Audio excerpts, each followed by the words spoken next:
Tonight's notes are brought to you by Lego Thor, inviting you to conquer the world. Okay, so we left off like what seems like 6 years ago in section 5.2, looking at an exponential function. Remember that exponential function was written as f of x equals, how did we do this? A times b to the x. Actually, I think what we did is we didn't do that. We said f of x just equals b to the x. And recall that we had some restrictions on b. B had to be a number greater than 0, and and b could not equal 1. Those two things. Remember, if it was negative, it did that crazy bouncing around as we switched between even and odd numbers. And then if it's equal to 1, it's just a constant line. So what happens if we try to find the inverse? Well, recall we also knew how to do this. We replaced f of x with y, and we wrote it as y equals b to the x. And then the inverse part was we switched x and y. So we wrote x equals b to the y power. And this is technically the inverse, but our job was then to find out, solve for y. And we don't have a process to do this. It can't be done algebraically. So mathematicians created a way to do it algebraically. In other words, the idea of the inverse exponential. So let's real quick look at some values for this equation, x equals 2 to the y. Notice when I plug in 1, when I plug in 0 for y, we get 1. So right here, what we're doing is we're plugging in these y values and figuring out what the x values were. So this was 2 to the 0 is 1, 2 to the 1 is 1, 2 to the 2 is 4, 2 to the 3 is 8. What happens when we plug in 2 to the negative 1? Well, that gets us 1/2, and 2 to the negative 2, that gets us 1/4, and 2 to the negative 3, that gets us 1/8. Remember what a negative exponent means. 2 to the negative 3 is really 1 over 2 cubed, and then if we want to mess with that cube thing, you can. That's the 1 over 8. So let's graph that mess. And remember, we know this thing's going to reflect across this familiar y equals x line because that's our axis of symmetry for anything that actually has an inverse.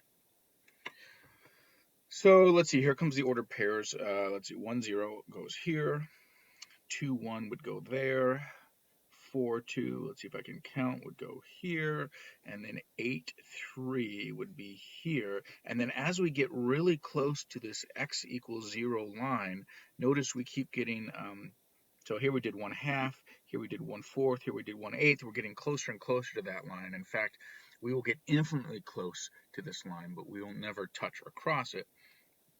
And here's a graph of the inverse. Note it has a horizontal asymptote. I should have done dotted lines there, at x equals 0. Let me label that. Horizontal. Did I say horizontal? I meant vertical asymptote. Now, let's graph the inverse of this, which is that familiar y equals 2 to the x graph. And that's just the switching of these values. So should we be lazy about it? No, we should. Yes, we're going to just be kind of lazy. It looks like this. So we've reflected this thing across the y equals x axis, and we get the y equals 2 to the x thing. This is the inverse of that. Well, it turns out mathematicians did create an analytical way to do this. So for b values greater than 0 and not equal to 1, and positive a values, they defined an entirely new function called the logarithm. And it looks like this. Log base b of a is the number of k, such that b to the k power equals a. So in other words, a logarithm is the value of an exponent. Specifically, it's the exponent on the base b that results in the value a. We call b the base of the logarithm.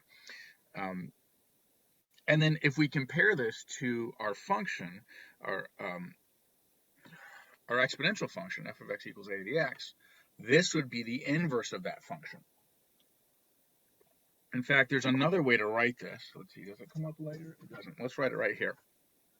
We can say b to the k equals a if and only if. So that means it goes in both directions. Log base b of a equals k. That's the connection between the logarithmic expression and the exponential expression. But this is also the other connection, the fact that they're inverses. So let's find these logarithms using the definition. So note, this is equal to some k value. Well, what that means is we're going to take 10 and raise it to some k value, and that should equal 10,000. Well, check this out. 10,000 is really 10 to the fourth power. And so when you have the same bases, their exponents must be equal. So k here is equal to exactly 4. All right, let's do another one. Again, we're going to say this is equal to some exponent that we've called k from our definition above. And we're saying that 10 to the k equals 0.01. Well, if you know how these things work, this is really 10 to the negative 2. If you don't believe me, check your calculator. And so k equals negative 2. All right, same thing. Continuing on. We want 2 to the k power equal to 8. Well, I know that 8 is 2 times 2 times 2. In other words, 8 is 2 to the third. So 2 to the k equals 2 to the third. That means k equals 3. So all of these problems have been carefully engineered so that the base of the logarithm has a nice, neat power for what the logarithm is evaluating. There will be many problems where that will not work. All right, let's do these last three here. So again, we're saying that this logarithm is equal to some value k. It's an exponent, meaning it's the exponent on the 9. So 9 to what power equals k? Well, this one takes a little thinking. It's 1/2. We're taking the square root of 9 to get 3. There's another one. 6 to the k power equal to 1. This is a special one. I know that any number raised to the 0th power is 1, so this would be k equals 0. And the last one, this one might be kind of obvious. We're saying 8 to what power equals 8? Well, it's got to be 1. 1 and only 1. So it turns out these last two are very special things. So for any logarithmic base a, there are two special cases. I'm going to change this to a b because we used a b up above. So we're going to say log base b of 1 equals 0, regardless of what b is. And then log base b of b equals 1. I should quantify this.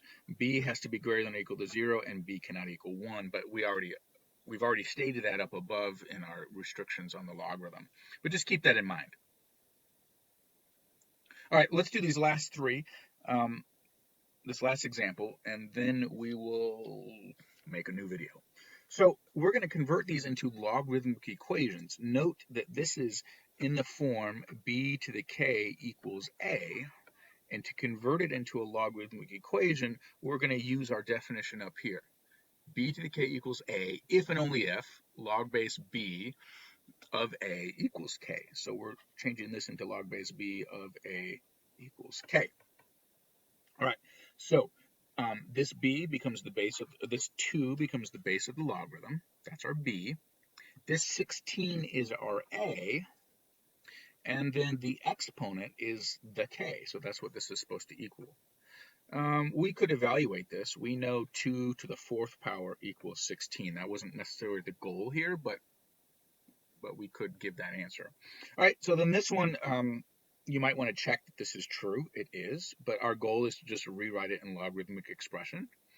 So the 10 is our base, so this would be log base 10. What it's equal to is the expression within the logarithm, what we're evaluating, and what the log is equal to is the exponent.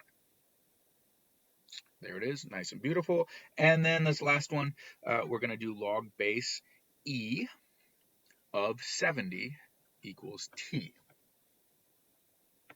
So it turns out in most US classes, when you see log of x. Notice there's no base here. It's understood this is log base 10 of x. This is what your calculators have programmed when you see log. From here on out, you probably won't see me write base 10. You'll just have to understand that log means base 10. In the UK and other places, this means natural log, actually. But for US, this is how we're going to work with it. The other one that you're going to see a lot is log base E of something is actually, in the US, we tend to write it as natural log. So you'll see these two things in your calculator. You will not see either of these.